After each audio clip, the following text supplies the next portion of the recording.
నగరి నియోజకవర్గం నుంచి వైఎస్ఆర్సీపీ తరపున ముచ్చటగా మూడోసారి గెలవాలి, గెలిచి హ్యాట్రిక్ కొట్టాలి, హ్యాట్రిక్ కొట్టి సత్తా చాటాలి అంటూ మంత్రి రోజా గారు ఆశపడుతూ ఉంటే, రోజా ఆశల మీద కొంతమంది వైసీపీ నాయకులు నీళ్లు చల్లుతున్నారని, రోజాని ఓడించేందుకు కొంతమంది వైసీపీ నాయకులే ప్రయత్నం చేస్తున్నారని, ఎట్టి పరిస్థితుల్లో రేపు జరగబోయేటువంటి సార్వత్రిక ఎన్నికల్లో రోజాని ఓడించి తీరేందుకే వైసీపీ నాయకులు లోకల్గా విశ్వ ప్రయత్నాలు చేస్తున్నారు అంటూ కూడా ఒక వార్త ఇప్పుడు సోషల్ మీడియాలో చక్కర్లు కొడుతున్నటువంటి నేపథ్యంలో ఈ అంశానికి సంబంధించి మనతో మాట్లాడేందుకు టీడీపీ అధికార ప్రతినిధి సూర్యదేవర్ లత గారు మనతో ఉన్నారు. లత గారితో మాట్లాడదాం. లత గారు నమస్తే అండి. నమస్తే కృష్ణ.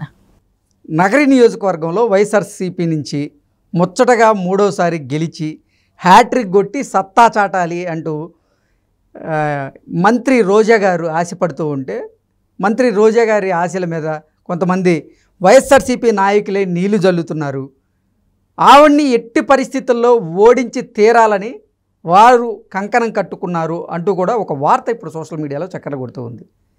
ఏంటి మేడం అసలు రోజా గారి పరిస్థితి ఏంటి? ఈసారి గెలిచే అవకాశం ఉందా, లేదంటే ఈ వైసీపీ రెబల్స్ వల్ల ఓడిపోయే అవకాశం ఉందా అంటే ఏం చెప్తారు? ఆవిడ గెలవాలి, మూడోసారి హ్యాట్రిక్ కొట్టాలి అనే ఉద్దేశంతో ఆవిడ ఉంటే, వాళ్ళ వైసీపీ నాయకులే, వాళ్ళ కేడరే కుర్చీ మడత పెట్టాలనే రీజన్లో వాళ్ళు మాట్లాడుతున్నారు.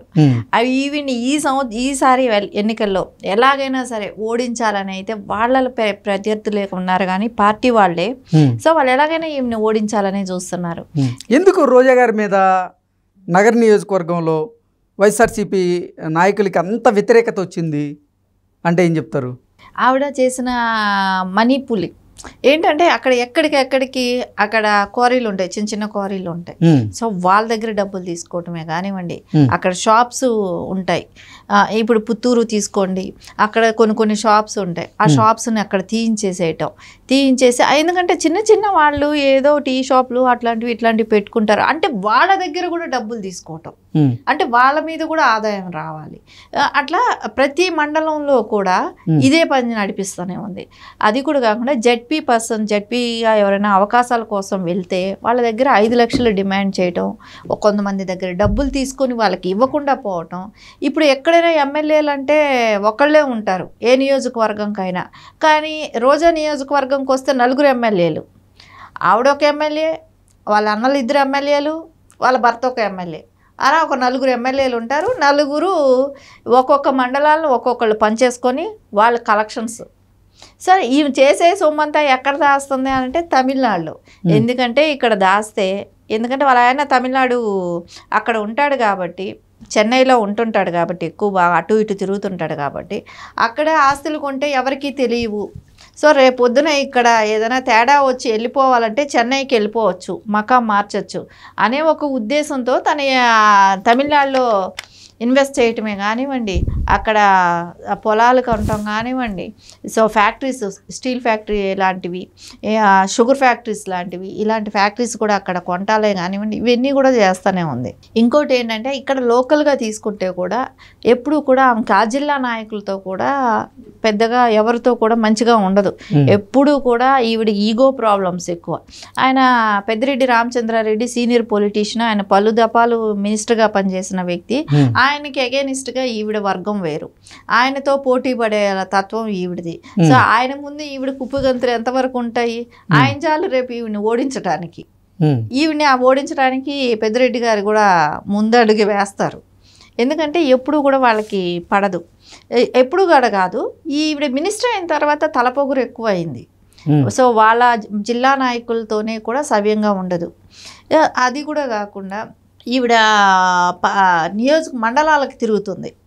మండలాల ప్రచారానికి వెళ్తే అక్కడ వాళ్ళు, నువ్వు ఎందుకు వచ్చావు, నీవు ఇన్ని సంవత్సరాలు రాని దానివి, ఇప్పుడు వచ్చి నువ్వు ఏదో ఓటు కోసం తిరుగుతున్నావే కానీ నువ్వు తర్వాత కనపడవు, నువ్వు ముందు మా ఊరు నుంచి వెళ్ళిపో అని వడమాలపేట అనే ఒక మండలంలో పాదిరేడు అని ఒక ఊర్లో ఆమెని లిటరల్గా తరిమేశారు.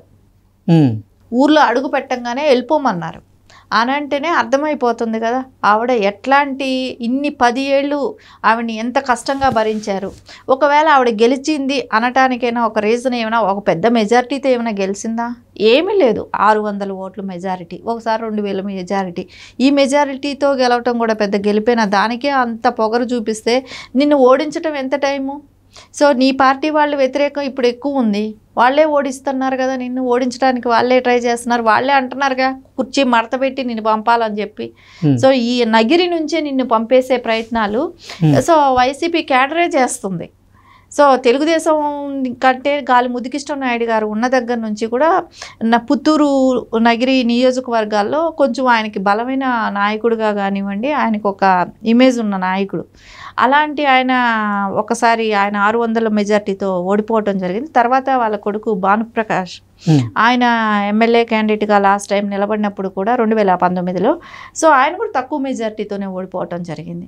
కానీ కొంచెం ఆ జరిగిన మిస్టేక్సే కానీ అవన్నీ సవరించుకుంటూ కూడా కానీ ఈసారి ఇంకొంచెం బలంగా కూడా ఆయన క్యాడర్తో ఉండటమే కానివ్వండి, కొంచెం క్యాడర్ని సమన్వయం చేసుకోవటమే కానివ్వండి, ఈ వ్యతిరేకులుగా ఉన్న వాళ్ళని దగ్గరకు చేర్చుకోవటమే, అంటే వైసీపీలో ఉన్న వ్యతిరేక బృందాన్ని కూడా టీడీపీలో కలుపుకొని పనిచేయించుకోవటమే కానివ్వండి, ఇవన్నిటి మూలాన కూడా తెలుగుదేశం అఖండ మెజారిటీ అనేది నగిరి నియోజకవర్గం వస్తుంది అనేది స్పష్టంగా కనపడుతుంది. ఈవిడ పొగరు, ఈవిడ అహంకారమే ఈవిడని ఓడగొడుతుంది. వాళ్ళు ఏంటంటే అపోజిషన్ తెలుగుదేశం పార్టీ ఎప్పుడూ కూడా అక్కడ సమస్యల మీద పోరాడేది. ముదికృష్ణ నాయుడు గారి టైం నుంచి కూడా తెలుగుదేశం పార్టీ పెట్టిన దగ్గర నుంచి కూడా ఎప్పుడు కూడా పుత్తూరు అనేది, ఇది వరకు పుత్తూరు వేరు నగిరి వేరుగా ఉండేది, ఇప్పుడు రెండు కలిపేసి ఒక నియోజకవర్గం, అంటే కొన్ని మండలాలు డివైడ్ అయ్యి ఒక నియోజకవర్గం అయింది. ముదికృష్ణ నాయుడు గారు ఎప్పుడూ కూడా ఆయన బతికున్నన్ని రోజులు కూడా ఎప్పుడు ఆయన ఎమ్మెల్యేగా స్పష్టమైన మెజార్టీతో అఖండ విజయం ఉండేది. సో ఈ నగిరి కలిసిన తర్వాతే ఆయన పాపం ఒకసారి ఓడిపోవటం జరిగింది, అది కూడా చాలా తక్కువ మెజార్టీతో ఓడిపోవటం జరిగింది. ఖచ్చితంగా ఈసారి అసలు వైఎస్ఆర్సీపీ నాయకులకి రోజా గారికి మధ్య ఈ విభేదాలకు కారణం ఏంటి? గతంలో కూడా జడ్పీ చైర్పర్సన్కి సంబంధించిన ఒక వివాదంలో కూడా రోజా గారి పేరు, అవినీతి ఆరోపణలు కూడా రోజా గారు ఎదుర్కొన్నారు.